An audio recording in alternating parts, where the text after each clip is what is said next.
Olá, sou a professora Daniela. Então, nono ano, turma 92, vamos começar a correção das atividades de História EAD número 2, o resumo sobre Iluminismo e a Revolução Francesa. Então, primeiro vamos observar o texto que nós estamos corrigindo estas questões, certo? Então, vamos lá.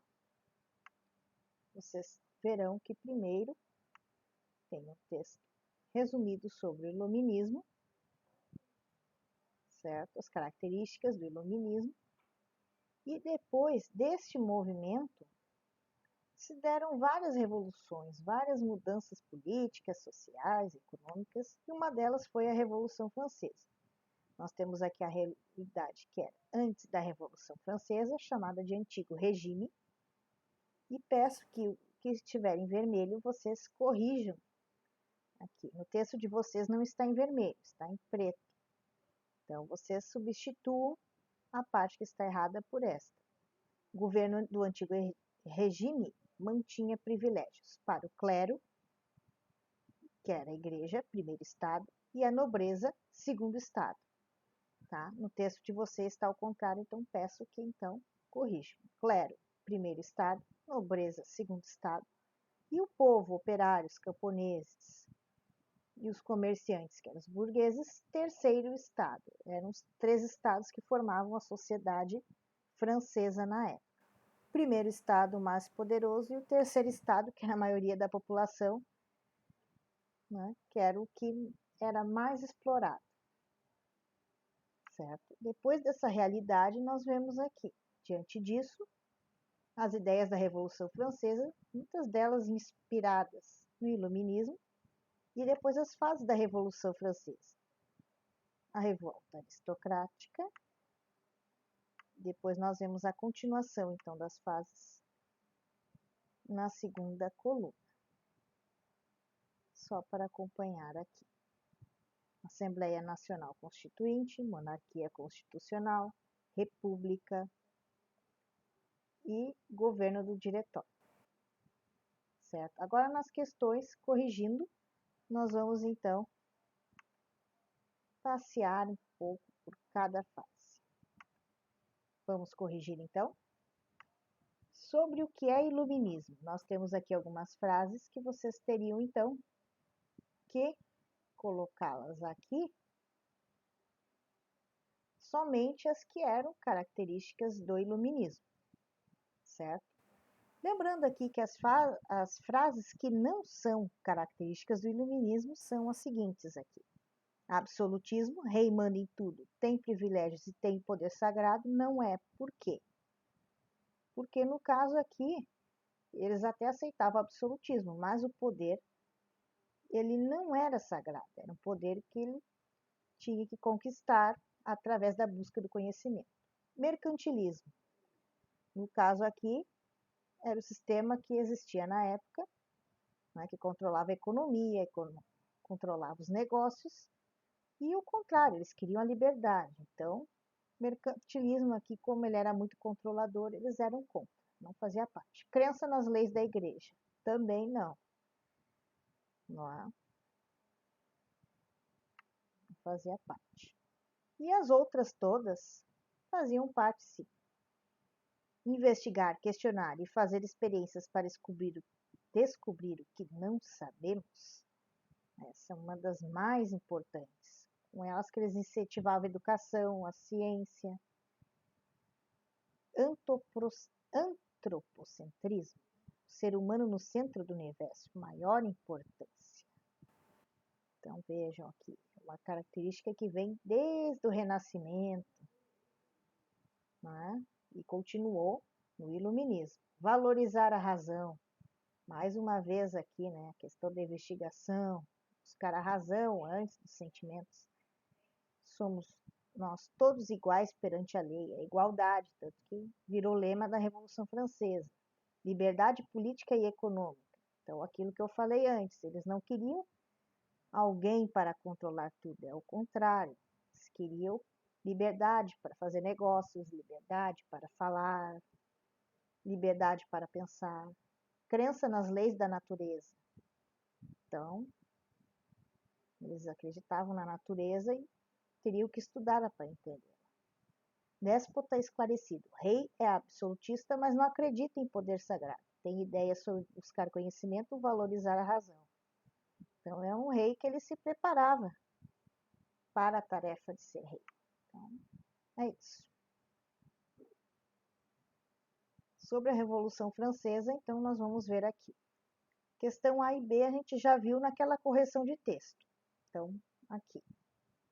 O povo, operários e camponeses, e os comerciantes, que eram os burgueses, na sociedade francesa, pertenciam a qual parte? Terceiro estado.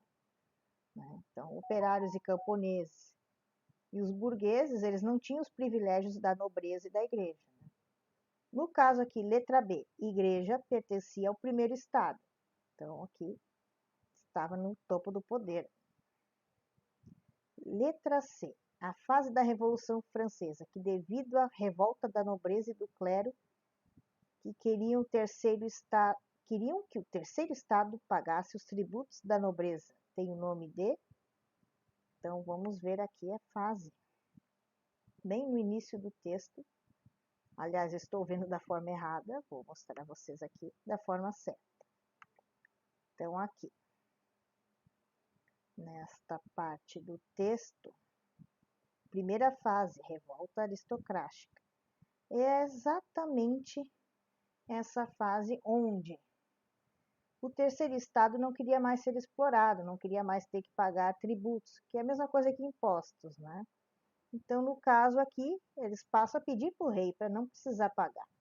Começo, o rei aqui, né, ele ouve, mas ele não acata, ele obedece a nobreza e o clero. E aqui, então, se dá a revolta burguesa. Os burgueses que, no caso, não ganhavam vantagem, foram às ruas aqui, junto com os operários.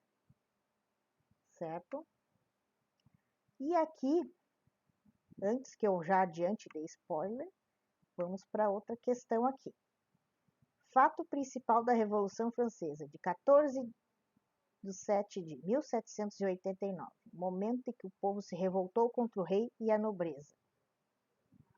Então, vamos ver aqui que é a queda da Bastilha. No mesmo texto aqui, nós vamos ver que depois dessa revolta aqui toda, não é, do terceiro estado, todos eles se juntam, tá, na Bastilha, que é um lugar onde era a prisão principal do reino, onde ficavam os prisioneiros políticos, o pessoal que tinha dívidas, enfim, né? O pessoal que era contra o governo também, eles ficavam presos na Bastilha. Então, o povo revoltado com o próprio governo, com o rei, foi na Bastilha, não é?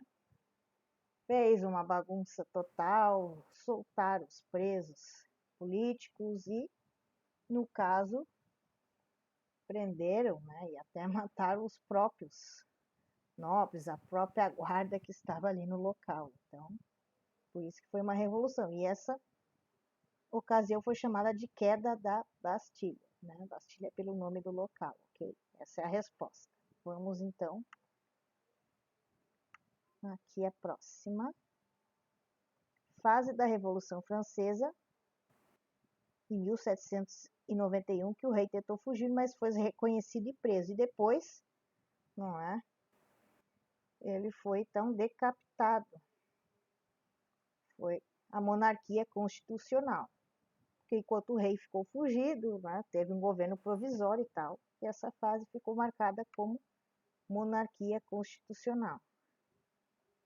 Certo? E depois dessa monarquia constitucional, o rei, que foi decapitado, cortaram a cabeça dele, então nós tivemos a República. Durante a República Francesa, qual grupo político dominava?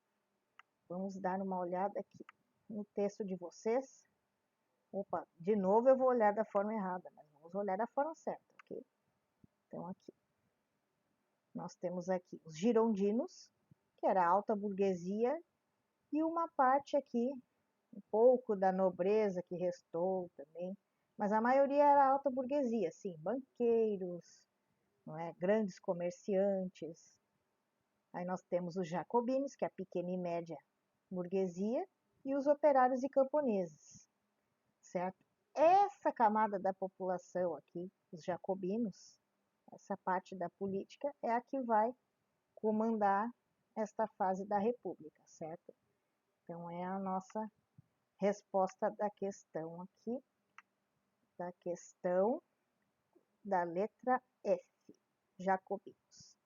E letra G, a última fase da Revolução Francesa, onde 5 membros governavam a França e terminou com Napoleão Bonaparte no poder. Então, depois aqui os jacobinos ficam fracos no poder, então, para o poder não ficar completamente vazio, eles deixaram os 5 membros, né? E depois, o próprio Napoleão, que era a guarda, deu um golpe no poder e ficou no poder. Esta época ficou conhecida como governo do diretório, certo? Então, mais alguma dúvida, vocês confiram no grupo da turma no nosso horário aula, certo? Beijos e até mais. Vou fechar agora, encerrando os trabalhos.